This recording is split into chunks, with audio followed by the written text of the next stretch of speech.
ನಮ್ಮ ಭೂಮಿಯಲ್ಲಿ ಒಟ್ಟು 340 ಟ್ರಿಲಿಯನ್ ಮರಗಳಿವೆ. ಆದರೆ ಈ ವಿಷಯ ನಿಮಗೆ ಗೊತ್ತಾದರೆ ನೀವು ಖಂಡಿತ ಆಶ್ಚರ್ಯ ಪಡ್ತೀರಾ. ಪ್ರತಿ ವರ್ಷ ಈ ಮರಗಳಲ್ಲಿನ 1% ಮರಗಳನ್ನು ವಿಶ್ವದ ಅತಿ ದೊಡ್ಡ ಫರ್ನಿಚರ್ ಬ್ರ್ಯಾಂಡ್ ಐಕಿಯಾ ಬಳಸಿಕೊಳ್ಳುತ್ತದೆ. ಅಂದರೆ ವರ್ಷಕ್ಕೆ 30 ಟ್ರಿಲಿಯನ್ ಮರಗಳು ಹಾಗೂ ಪ್ರತಿ ಸೆಕೆಂಡಿಗೆ 963 ಮರಗಳನ್ನು ಐಕಿಯಾ ತನ್ನ ಫರ್ನಿಚರ್ ತಯಾರಿಕೆಗೆ ಬಳಸಿಕೊಳ್ಳುತ್ತದೆ. ಆದರೆ ಯಾರಿಂದನೂ ಸಹ ಇದನ್ನು ನಂಬೋಕೆ ಆಗಲ್ಲ. $1 ಬಿಲಿಯನ್ ಸಾಮ್ರಾಜ್ಯವಾಗಿರುವ ಐಕಿಯಾ ಕೇವಲ ಒಂದು ಮ್ಯಾಚ್ ಬಾಕ್ಸ್ ಮಾರಾಟದಿಂದ ಪ್ರಾರಂಭವಾಗುತ್ತದೆ ಎಂದು. ಈ ಹುಡುಗನ ಹೆಸರು ಇಂಗ್ವಾರ್ ಕ್ಯಾಂಪ್ರಾಡ್. ಅತಿ ಚಿಕ್ಕ ವಯಸ್ಸಿನಲ್ಲಿ ವಸ್ತುಗಳ ಹೆಸರುಗಳನ್ನು ನೆನಪಿನಲ್ಲಿಟ್ಟುಕೊಳ್ಳಲಾಗದ ಅವನ ದುರ್ಬಲತೆ ಮುಂದೆ ಅವನ ಶಕ್ತಿಯಾಗಿ ಮಾರ್ಪಡುತ್ತದೆ. ಕೇವಲ 6ನೇ ವಯಸ್ಸಿನಲ್ಲಿ ಅವನು ತನ್ನ ಮೊದಲ ಬಿಸ್ನೆಸ್ ಅನ್ನು ಸ್ಟಾರ್ಟ್ ಮಾಡ್ತಾನೆ. ಅವನ ಅಜ್ಜಿ ಅವನಿಗೆ 88 ಸ್ವಿಡಿಷ್ ಸೆಂಟ್ಗಳನ್ನು ಕೊಡ್ತಾರೆ. ಅದರಿಂದ ಅವನು 100 ಮ್ಯಾಚ್ ಬಾಕ್ಸ್ಗಳನ್ನು ಖರೀದಿ ಮಾಡ್ತಾನೆ. ಅವನಿಗೆ ಎಂಕರೇಜ್ ಮಾಡಲು ಅವನ ಅಜ್ಜಿ ಮೊದಲ ಕಸ್ಟಮರ್ ಆಗಿ 3 ಸೆಂಟ್ಗೆ ಒಂದು ಮ್ಯಾಚ್ ಬಾಕ್ಸ್ ಖರೀದಿ ಮಾಡ್ತಾರೆ. ಹೀಗೆ ಅಕ್ಕಪಕ್ಕದವರು ಸಹ ಅವನಿಂದ ಮ್ಯಾಚ್ ಬಾಕ್ಸ್ ಖರೀದಿ ಮಾಡ್ತಾರೆ. ಹೀಗೆ ಅವನ ಮೊದಲ ಹೂಡಿಕೆ 3 ಪಟ್ಟು ಹೆಚ್ಚಾಗಿ 3 ಸ್ವಿಡಿಷ್ ಕ್ರೋನರಾಗುತ್ತೆ. ಇದು ಚಿಕ್ಕದಾದರೂ ಅದರಿಂದ ಅವನಿಗೆ ಕಡಿಮೆ ಬೆಲೆಗೆ ಖರೀದಿ ಮಾಡಿ ಹೆಚ್ಚು ಬೆಲೆಗೆ ಹೇಗೆ ಮಾರಾಟ ಮಾಡಬೇಕೆಂದು ಗೊತ್ತಾಗುತ್ತೆ. ಅವನ ವಯಸ್ಸಿನ ಮಕ್ಕಳು ಆಟ ಪಾಠಗಳಲ್ಲಿ ಮುಳುಗಿದಾಗ ಇಂಗ್ವಾರ್ ಬೇರೆ ಬೇರೆ ಮನೆಯ ವಸ್ತುಗಳನ್ನು ಮಾರಾಟ ಮಾಡ್ತಾ ಇರ್ತಾನೆ. ಪ್ರತಿ ಬಾರಿ ಅವನು ಬಂದ ಪ್ರಾಫಿಟ್ ಅನ್ನು ಮತ್ತೆ ಇನ್ವೆಸ್ಟ್ ಮಾಡ್ತಾ ಇರ್ತಾನೆ.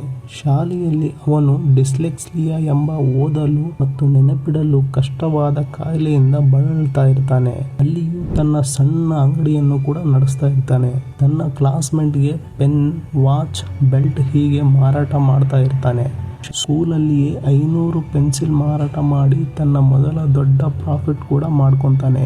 ಇಂಗ್ವಾರ್ ತನ್ನ ಪದವಿ ಮುಗಿಸಿದಾಗ ಅವನ ತಂದೆಯವರು ಪ್ರೈಸ್ ಮನಿಯ ರೀತಿಯಲ್ಲಿ ಬಿಸ್ನೆಸ್ ಕಂಪನಿ ರಿಜಿಸ್ಟರ್ ಮಾಡಲು ಒಂದಿಷ್ಟು ಹಣಗಳನ್ನು ಕೊಡ್ತಾರೆ. 1943ರಲ್ಲಿ ಅವನು ಐಕಿಯಾ ಎಂಬ ಕಂಪನಿಯನ್ನು ರಿಜಿಸ್ಟರ್ ಮಾಡುತ್ತಾನೆ. ಇದರೊಳಗೆ ಇಂಗ್ವಾರ್ ತನ್ನ ಬಾಲ್ಯದಿಂದ ಮಾರ್ತಾ ಬಂದಿದ್ದ ಅದೇ ವಸ್ತುಗಳನ್ನು ಮತ್ತೆ ಮಾರಾಟ ಮಾಡ್ತಾನೆ. ಕೇವಲ ಒಂದು ಚಿಕ್ಕ ಶೆಡ್ ಇತ್ತು. ಅದರಲ್ಲಿ ಅವನು ಆರ್ಡರ್ಗಳನ್ನು ಪ್ಯಾಕ್ ಮಾಡ್ತಿದ್ದ. ಆದರೆ ಯಾರಿಗೆ ಗೊತ್ತಿತ್ತು ಈ ಚಿಕ್ಕ ಶೆಡ್ನಿಂದ ಆರಂಭವಾದ ಒಂದು ಬಿಸ್ನೆಸ್ ಒಂದು ದಿನ $1 ಬಿಲಿಯನ್ ಸಾಮ್ರಾಜ್ಯವಾಗುತ್ತೆ ಅಂತ. ಐಕಿಯಾದಲ್ಲಿ ಮೊದಲು ಇಂಗ್ವಾರ್ ಪೆನ್ಗಳು, ವ್ಯಾಲೆಟ್ಗಳು ಮತ್ತು ಬೇರೆ ಬೇರೆ ವಸ್ತುಗಳನ್ನು ಖರೀದಿ ಮಾಡಿ ಮಾರಾಟ ಮಾಡ್ತಾ ಇದ್ದ. 17ನೇ ವಯಸ್ಸಿನಲ್ಲಿ ಅವನ ಕೆಲಸ ಚೆನ್ನಾಗಿ ನಡೆಯುತ್ತಿತ್ತು.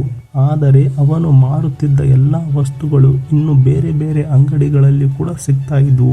ಜನರು ಅವನ ಕ್ಯಾಟ್ಲಾಗ್ ಮೂಲಕ ಆರ್ಡರ್ ಮಾಡ್ತಾರೆ. ಅಂದ್ರೆ ಅದು ಕಡಿಮೆ ಬೆಲೆಗೆ ಸಿಕ್ಕಿದ್ರೆ ಮಾತ್ರ ಅಥವಾ ಬೇರೆ ಯಾವ್ದಾದ್ರು ಹೊಸ ಐಟಮ್ ಇದ್ರೆ ಮಾತ್ರ ಜನರು ಅವನಿಗೆ ಆರ್ಡರ್ ಕೊಡ್ತಾ ಇದ್ರು. ಈ ಸಮಸ್ಯೆಗೆ ಪರಿಹಾರ ಹುಡುಕೋಕೆ ಅವನು ಮಾರ್ಕೆಟ್ ರಿಸರ್ಚ್ ನ ಸ್ಟಾರ್ಟ್ ಮಾಡ್ತಾನೆ. ಕಡಿಮೆ ಬೆಲೆಗೆ ತಯಾರಾಗುವ ಆದರೆ ಅದೇ ವಸ್ತು ಹೆಚ್ಚು ಬೆಲೆಗೆ ಮಾರಾಟವಾಗುವ ವಸ್ತುಗಳ ಒಂದು ಲಿಸ್ಟ್ ನ ರೆಡಿ ಮಾಡ್ತಾನೆ. ಅವನಿಗೆ ಒಂದು ಅರ್ಥ ಆಗ್ತಾ ಇರಲ್ಲ. ಒಂದು ಪೆನ್ ಕಾರ್ಖಾನೆಯಲ್ಲಿ ಕೇವಲ 1 ಸ್ವಿಡಿಷ್ ಪೈಸೆಗೆ ತಯಾರಾಗುತ್ತೆ.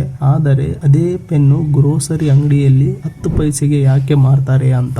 ಯಾವ ವಯಸ್ಸಿನಲ್ಲಿ ಹುಡುಗರು ಸ್ವತಂತ್ರವಾಗಿ ಆಟ ಆಡ್ಕೊಂತ ಆರಾಮಾಗಿ ಇರ್ಬೇಕಂತ ಅನ್ಕೊಳ್ತಾರೋ ಅದೇ ವಯಸ್ಸಿನಲ್ಲಿ ಇಂಗ್ವಾರ್ ಡೀಪ್ ಮಾರ್ಕೆಟ್ ರಿಸರ್ಚ್ ನ ಮಾಡ್ತಾ ಇರ್ತಾನೆ. ಇದರಿಂದ ಅವನಿಗೆ ಒಂದು ಸತ್ಯ ಗೊತ್ತಾಗುತ್ತೆ. ಪ್ರಾಡಕ್ಟ್ಗಳು ಕಾರ್ಖಾನೆಯಲ್ಲಿ ಕಮ್ಮಿ ಬೆಲೆಗೆ ತಯಾರಾಗ್ತವೆ. ಆದ್ರೆ ಸಮಸ್ಯೆ ಇರೋದು ಡಿಸ್ಟ್ರಿಬ್ಯೂಟರ್ ಹಂತದಲ್ಲಿ ಅಂತ. ಒಂದು ವಸ್ತು ಫ್ಯಾಕ್ಟರಿಯಿಂದ ಅಂಗಡಿಯವರೆಗೆ ಬರಬೇಕಾದ್ರೆ ಅದರ ಬೆಲೆ ಹೆಚ್ಚಾಗುತ್ತೆ ಅಂತ ಅವನಿಗೆ ಗೊತ್ತಾಗುತ್ತೆ. ಮಾರ್ಕೆಟಿಂಗ್ ರೇಸ್ ನ ಗೆಲ್ಲೋಕೆ ಅವನು ಒಂದು ಸೊಲ್ಯೂಷನ್ ನ ಕಂಡು ಹಿಡ್ಕೊಳ್ತಾನೆ. ಡಿಸ್ಟ್ರಿಬ್ಯೂಷನ್ ಮತ್ತು ಟ್ರಾನ್ಸ್ಪೋರ್ಟ್ ನಲ್ಲಿ ಖರ್ಚು ಕಡಿಮೆ ಮಾಡಬೇಕು ಅಂತ. ಇದಕ್ಕೆ ಸಾಕಷ್ಟು ಪ್ಲಾನಿಂಗ್ ಮತ್ತು ಶ್ರಮ ಕೂಡ ಬೇಕಾಗಿರುತ್ತೆ. ಇಲ್ಲಿಯವರೆಗೆ ಅವನು ತನ್ನ ಕ್ಯಾಟ್ಲಾಗ್ ನಲ್ಲಿ ಫರ್ನಿಚರ್ ಸೇರಿಸಿರಲಿಲ್ಲ. 1948ರಲ್ಲಿ 2ನೇ ವಿಶ್ವಯುದ್ಧದ ನಂತರ ಸ್ವಿಡಿಷ್ ಸರ್ಕಾರ ನೂರಾರು ಹೊಸ ಮನೆಗಳನ್ನು ಕಟ್ಟಲು ಸ್ಟಾರ್ಟ್ ಮಾಡುತ್ತೆ. ಹೊಸ ಮನೆಗಳಲ್ಲಿ ಕಡಿಮೆ ಬೆಲೆಯ ಫರ್ನಿಚರ್ ಬೇಡಿಕೆ ಹೆಚ್ಚಾಗುತ್ತೆ. ಈ ಟೈಮಲ್ಲಿ ಇಂಗ್ವಾರ್ ತನ್ನ ಕ್ಯಾಟ್ಲಾಗ್ ನಲ್ಲಿ ಫರ್ನಿಚರ್ ಸೇರಿಸ್ತಾನೆ. ಕಡಿಮೆ ಬೆಲೆಗೆ ಫರ್ನಿಚರ್ ತಂದು ಮಾರಾಟ ಮಾಡೋಕೆ ಸ್ಟಾರ್ಟ್ ಮಾಡ್ತಾನೆ. ಡಿಸ್ಲೆಕ್ಸಿಯಾದ ಕಾರಣ